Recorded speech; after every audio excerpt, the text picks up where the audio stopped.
This is literally the only MTSU shirt I own that's Raider blue, and that's ridiculous because Raider blue is MTSU's color. Hey, what's up? How you doing? Welcome to the channel that is this one, which is mine. This video was actually requested to be done in one of my last videos, and so I'm doing it because I am here for you and I am here to please. So I'm gonna be talking about things that you need to know before going to MTSU, or maybe things you should know even when you're at MTSU. I don't know. This is probably gonna be a long video because I have a lot of stuff written down, so this might have to be turned into a part 2 if this video is actually well received and well liked. If it's not, then I won't make a part 2. But if it is, there will probably have to be a part 2. Since it's going to be so long, let's just get on into it.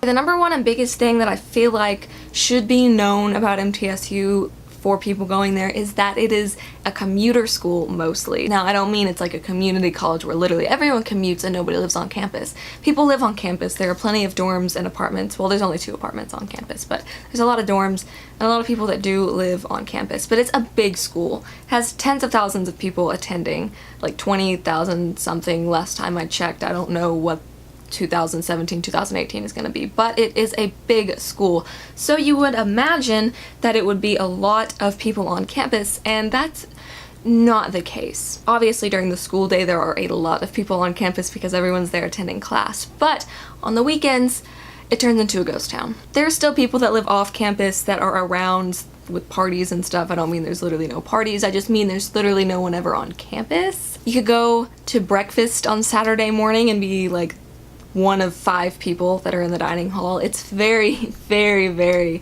limited in its attendance on the weekends. A lot of people live in Murfreesboro or Nashville and they just commute to school. A lot of people still live at home and just commute. And even then, I know a lot of people that will go home on the weekends. Even if they live on campus, they might leave and go home for the weekend. At least my freshman year that was the case. I'm sure once you get to be an upperclassman that drops off a bit because most people probably live off campus as upperclassmen anyway, so it's probably not an issue, but just for your freshman year, just like be warned. That is a thing. Next thing is food, which, not gonna lie, isn't great. We have 2 dining halls on campus, one in the JUB and one is called McCallie's, and it's attached to a dorm room. I think it's attached to Corlew or Cummings, one of the 2. I think it's Corlew though. McCallie's is the more popular one, especially for freshmen and stuff because it's in the center of campus and it's just surrounded by a lot of stuff. They're pretty equal. I think they serve the same things. They're just on 2 different sides of campus. JUB has worse hours. It's not even open at all on the weekends, and it isn't open very late, I don't think, on the weekdays, whereas McCallie's is open later and it is open on the weekends. But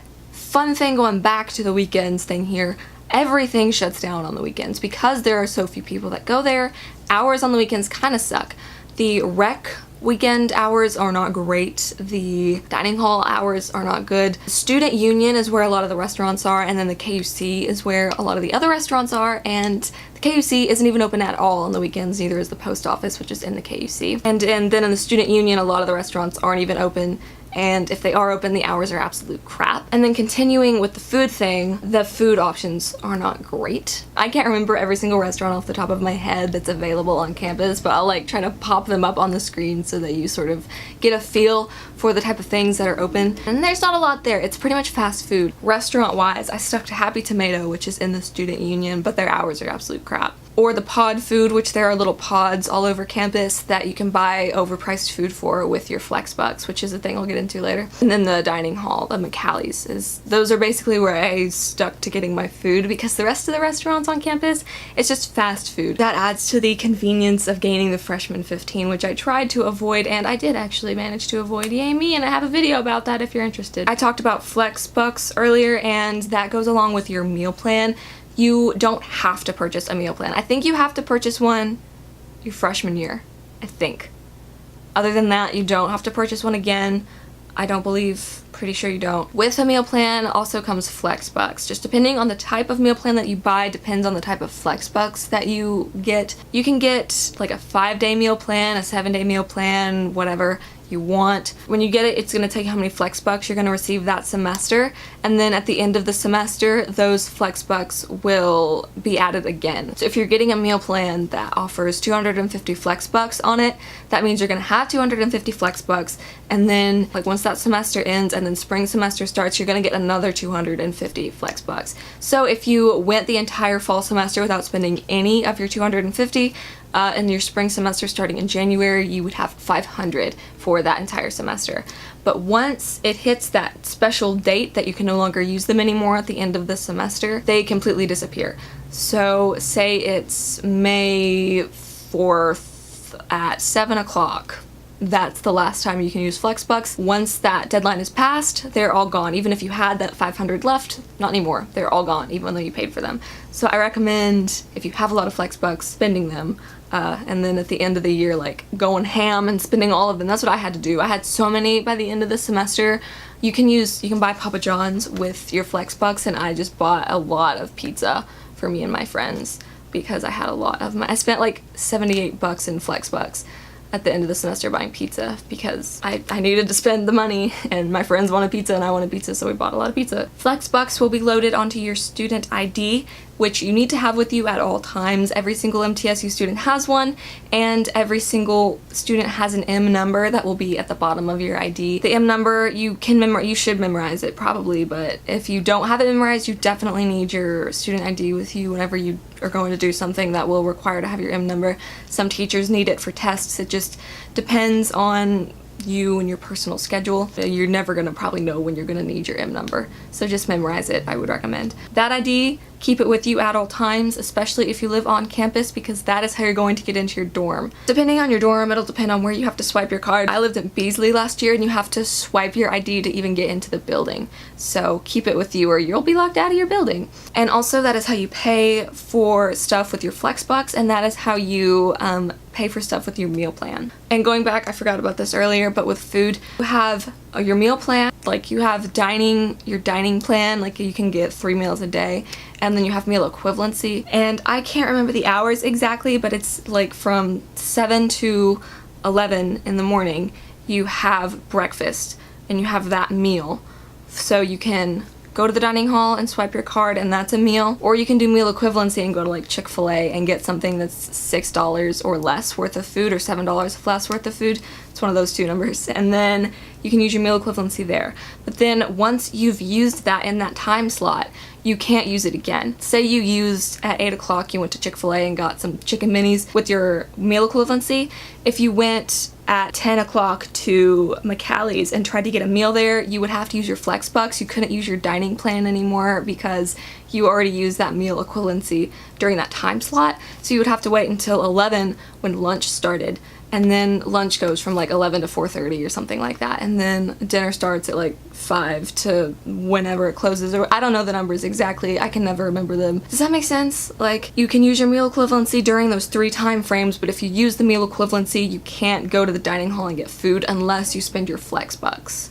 I hope that makes sense. Talking about dorms, the dorms on campus are nothing special. There's a lot of really old dorms, and then there are a couple new ones. I think Corlew and Cummings are the 2 new ones, want to say. Those are pretty nice. I've been in Corlew. I can never remember which one is which, but I've been in one of them, and it's nice on the inside. They're the only ones on campus, I think, with an elevator. The rest of them are not. They're really old, and you just have to walk up 3 flights of stairs if you're on the 3rd floor, like I was. Then there are 2 apartments on campus, which are Walmack and Scarlet. If you don't want to live on campus, there are dorms and options off campus. Though I don't recommend going to student quarters. That's a very popular off-campus apartment complex and area. I do not recommend living there because I do a journalism program at the school and I write news stories for it a lot, and pretty much every single week I was writing a story about a shooting that was happening at student quarters. It is a very dangerous place.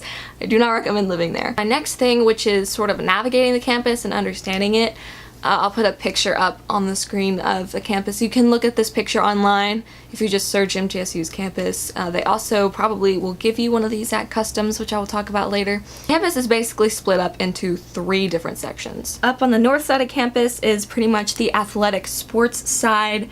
the west side of campus is the historic side, and then the east side of campus is the new side. If you are in any sort of sport or athletic major or program of any kind, you're probably going to be spending a lot of time in the northern side of campus. That's where all of the arenas and stadiums and all of the fields and everything are. They are up on the northern side, as well as the classes, I think, for people who are in that major. The west side is the historic side, which is just another word for old. All the buildings on that side are very old and not aesthetically pleasing whatsoever. Then you move over to the east, where you have the newer buildings and the newer side of campus. This is where things are like the student union and the rec center, the honors building, the new science building that they recently built that was hundreds of millions of dollars. It was very expensive and it's very nice. And that's also the side of campus where the only 2 apartments are, as well as where Greek Row is if you are interested in the Greek life side of things. That's on the east side of campus. A lot of people hang out in front of the Bragg building in this little area here. That is a very popular place for people to hang out. It's also where the school seal is, and you're not supposed to walk across the school seal unless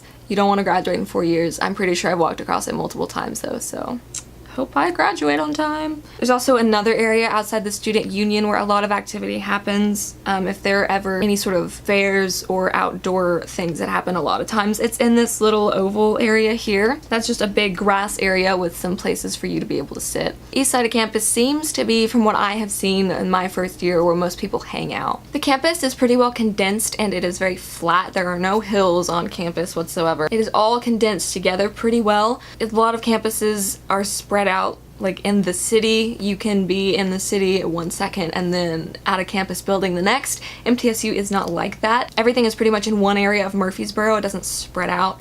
It is all just the campus itself, which is nice. It makes it very easy to navigate. It makes it harder to get lost, and it makes it easier to get to places quickly because you're not having to deal with walking half an hour to get somewhere. It doesn't take that long. So it's still a relatively big campus, but it's just not ridiculously big. It is very easy to get around campus without needing to drive anywhere. There are roads that go through campus and everything, but you don't need to drive anywhere. You can easily walk to all of your classes. There's a bus shuttle transportation system if you are so inclined to take the bus. I never have. I haven't found that I've needed it. There are also people who ride their bikes and skateboards and what are those things called? Scooters. And that is the end of part 1. There's gonna be a part 2 to this because it is so dang long. I didn't touch everything and it was already getting long. And I didn't want to make this video like 30 minutes long, so I've split it into 2 parts. The next part will be uploaded next Tuesday as well. So if any questions and stuff aren't answered in this, they might be answered in part 2.